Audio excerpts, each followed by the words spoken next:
Boa noite. Eu vou ler um textinho de Emmanuel, do livro Joia, psicografado por Chico Xavier. Depois eu vou dar uma explicadinha. Ele fala da caridade, né?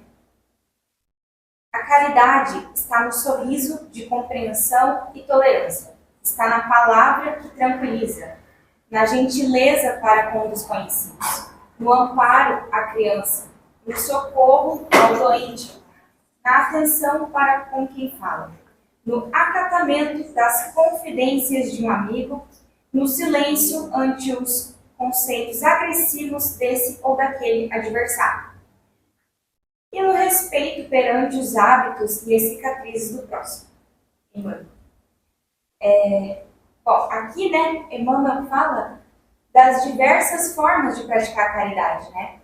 E às vezes a gente entende por caridade fazer alguma doação ou ajudar na parte financeira, né? Só que a caridade, que Emmanuel fala que a caridade ela vai muito além disso, né? Claro, isso também é caridade, se você tem condição de fazer isso, faça.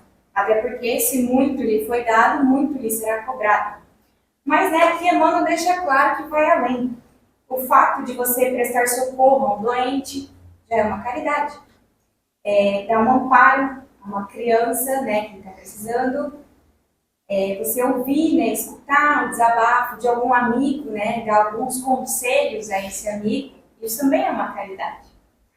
Ou o simples fato, né, de você ser gentil com algum desconhecido na rua, ou gentil até desconhecido, né? Isso já pode mudar o dia da pessoa. Isso vale para os animaizinhos também, né? Porque a caridade, ela inclui todas as criaturas de Deus. Às vezes, né, dar uma comidinha, assim, para aquele cachorrinho, aquele caramelo que passa na sua rua, deixar um potinho de água para ele, né?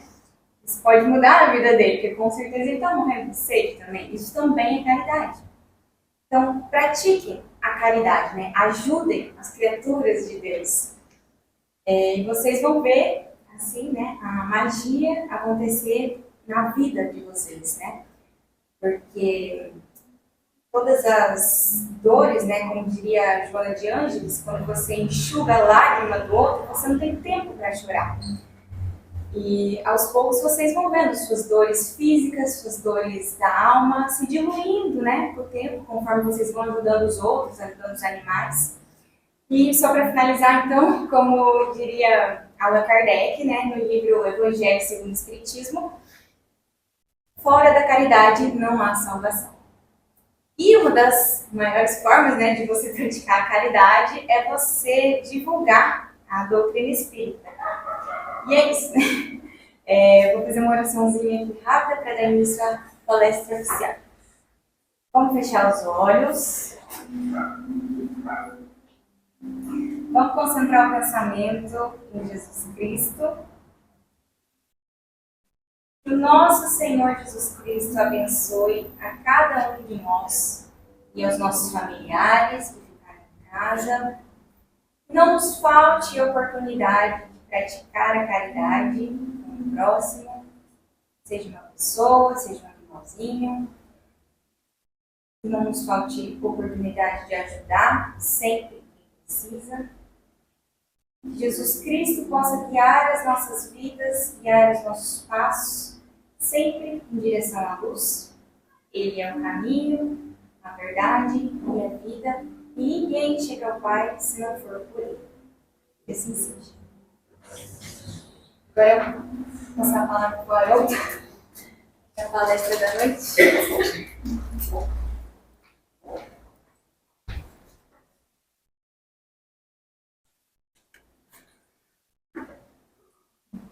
Boa noite a todos.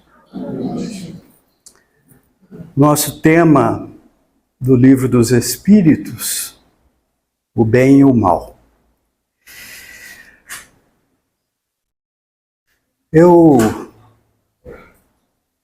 relembro agora uma passagem do Evangelho segundo João, no capítulo 3, em que Jesus diz que o Espírito é como o vento, ele sopra em qualquer lugar. mas não sabes de onde ele vem, nem para onde ele vai. E se nós analisarmos a vida de todos nós, é assim, porque nós nascemos para o corpo, estamos vivendo no corpo e sabemos que teremos que retornar à pátria espiritual. Mas ainda a compreensão da vida é muito pequena. Muitas vezes nós falhamos diante da lei de Deus. Muitas vezes nós nos prendemos aos problemas da vida material, da vida física, e nos esquecemos que somos um espírito encarnado em um corpo. E que estamos aqui com um objetivo, uma finalidade, uma programação elaborada na espiritualidade para que nós possamos desempenhar o nosso trabalho, a nossa missão durante o período que nos foi destinado. Então nós vamos adentrar então ao tema agora. E a pergunta, se Deus é bom porque existe o mal, ela é uma questão central na filosofia, na teologia, conhecida como o problema do mal. Existem várias respostas para essa pergunta, mas nenhuma é aceita por todos os cristãos. Uma das explicações mais comuns é a do livre-arbítrio. Segundo essa explicação, Deus deu aos seres humanos a liberdade de escolher, o que inclui escolher o certo e o errado. O mal e o sofrimento teriam o resultado das escolhas humanas que se afastam do plano divino. Então, se Deus é bom, Deus é misericordioso, Deus é perfeito, por que existe o mal na Terra? Por que os homens agem mal? Essa é uma pergunta que é feita e que muitas pessoas não têm a compreensão pela visão que a própria teologia coloca, que a vida originou-se no momento do nascimento do corpo. E que o espírito, a essência que nós somos, foi criada nesse momento. Essa ideia de vida única, ela não dá uma resposta para essa questão. Porque Deus teria criado, então, pessoas boas, justas, honestas, e outras que são injustas, desonestas, que são maldosas, que agem mal.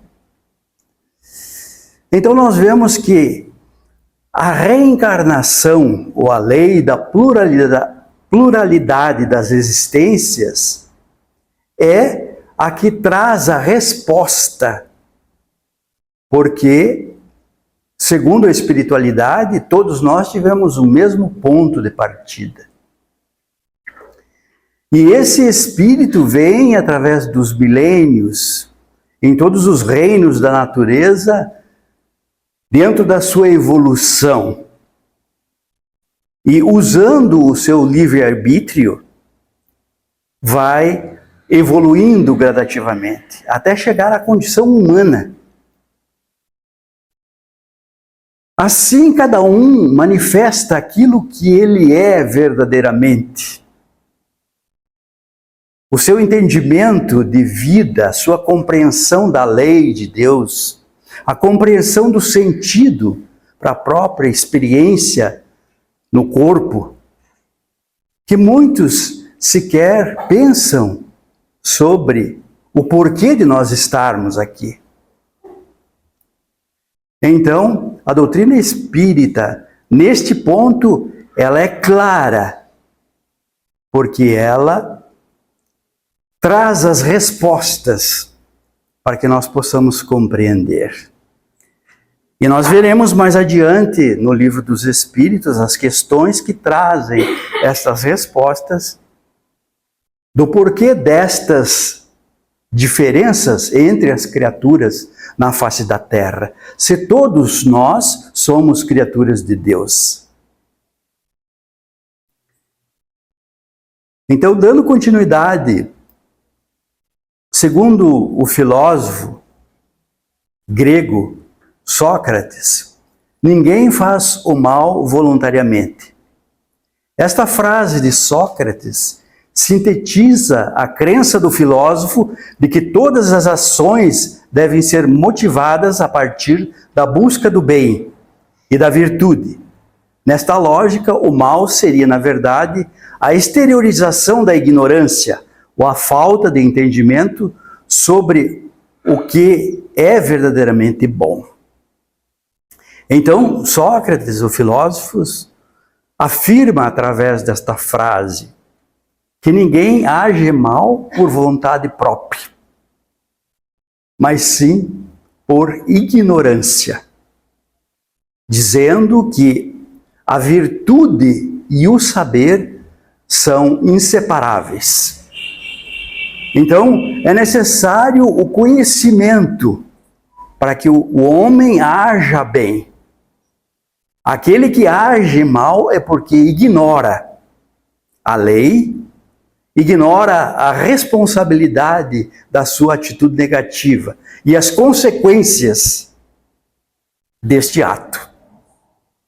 Porque muitas vezes o indivíduo age mal achando que ele é esperto, está levando vantagem sobre os demais. Porque ele não pensa nas consequências e sequer analisa que terá a responsabilidade assumida diante do ato negativo e que terá que responder hoje ou amanhã.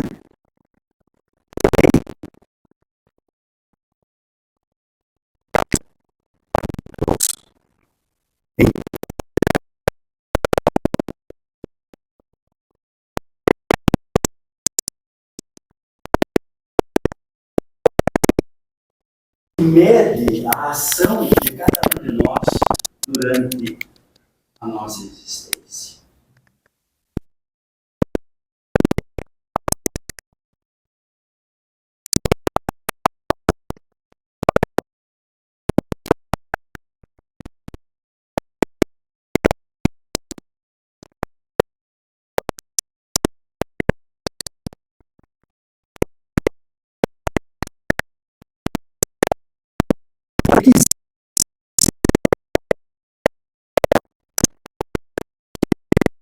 O que tiver plantado.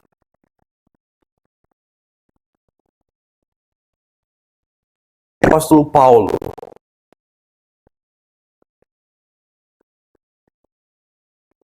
semear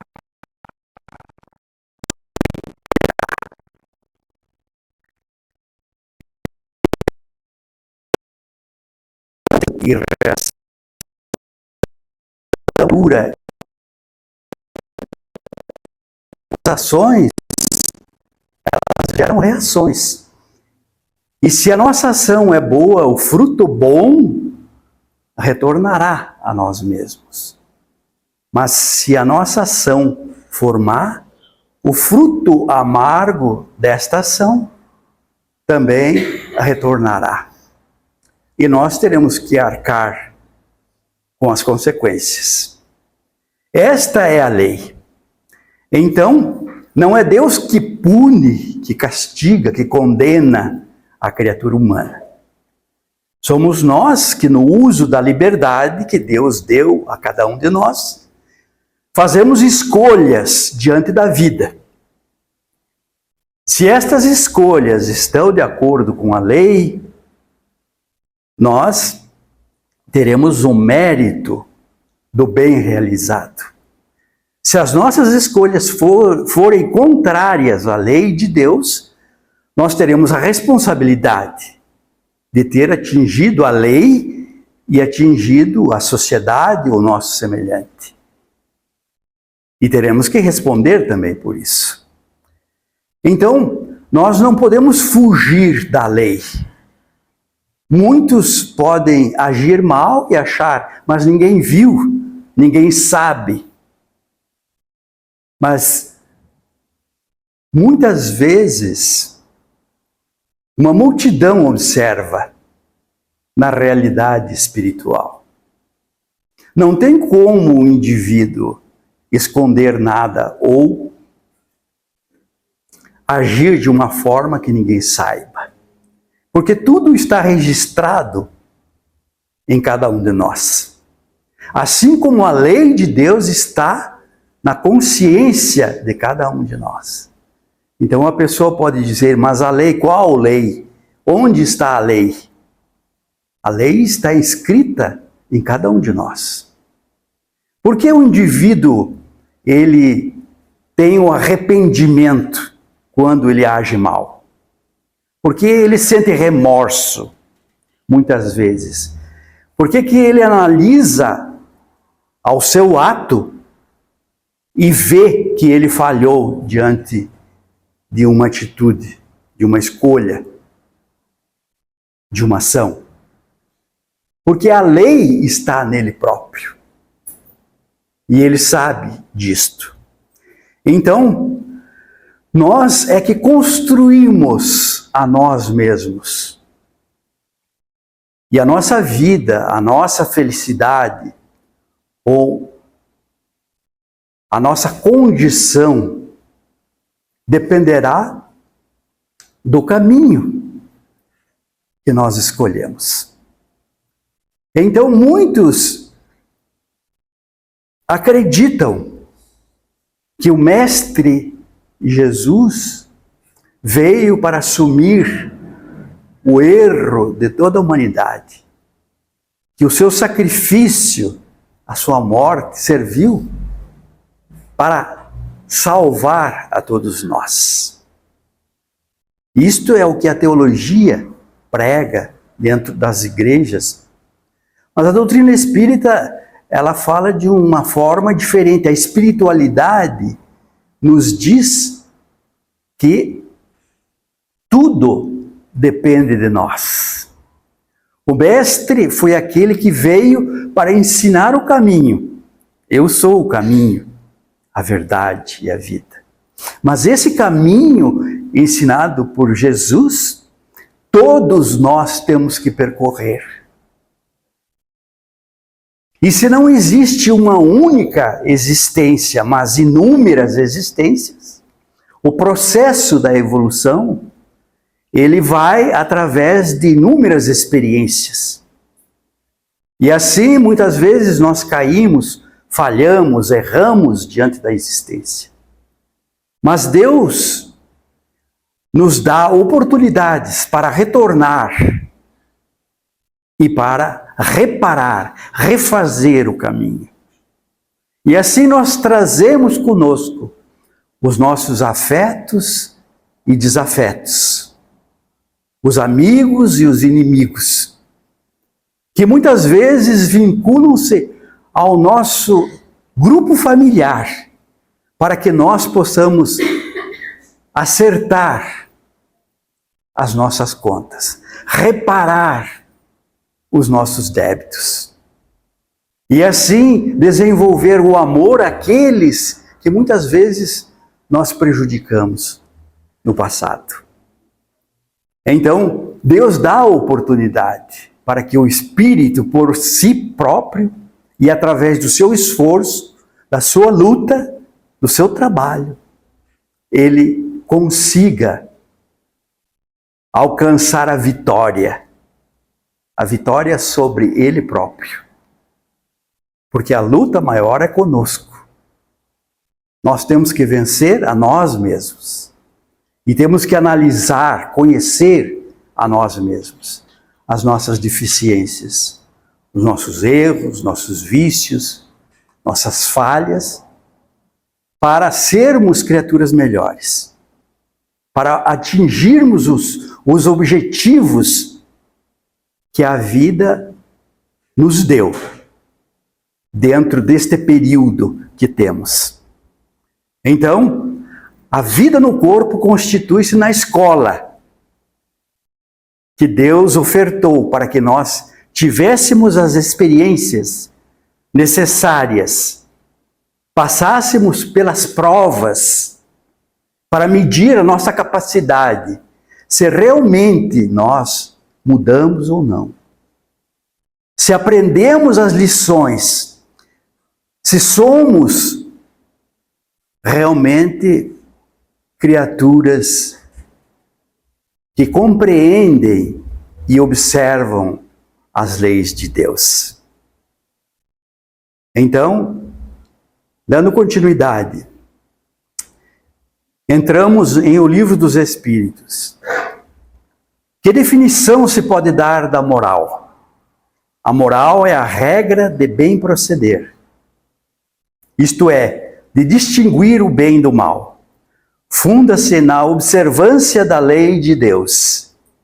O homem procede bem quando tudo faz pelo bem de todos, porque então cumpre a lei de Deus. Então, o homem procede bem quando tudo faz pelo bem de todos, porque então cumpre a lei de Deus. Esta é a visão que a espiritualidade nos traz. Todos nós estamos em um mesmo barco, em uma mesma condição. Somos todos criaturas de Deus, todos nós. Muitas vezes nós iremos analisar a atitude, a queda de uma pessoa, o crime. Iremos observar, puxa, mas esta pessoa é má. Esta pessoa é um criminoso. Essa pessoa age desta forma. Como pode isto? Né? Essa pessoa mereceria até o inferno, a condenação eterna. Dentro de uma visão puramente materialista, nós veremos que mesmo este indivíduo que falhou, que caiu, ele terá oportunidades. Ele continua sendo uma criatura de Deus. Porque Deus não condena. Deus compreende a todas as criaturas na face da terra. Mas Deus é justo. Deus não exime a criatura da culpa, do crime, do erro, da queda. Deus oferece oportunidade para que ele retorne ao caminho. É como uma viagem, se nós analisarmos. Se nós partirmos de um ponto e temos uma meta a atingir, a chegar em um determinado local.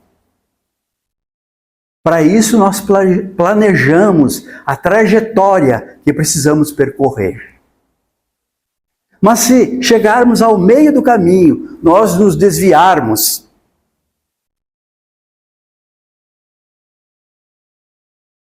e chegando a um determinado ponto, nós iremos compreender que estamos errados.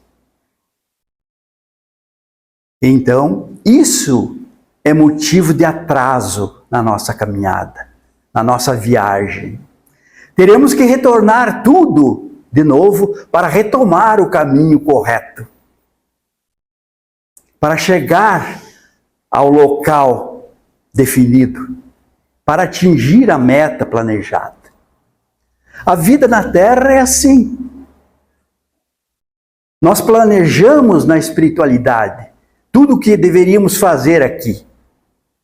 Mas muitas vezes nos desviamos do caminho. Esquecemos do compromisso, do trabalho que precisamos realizar.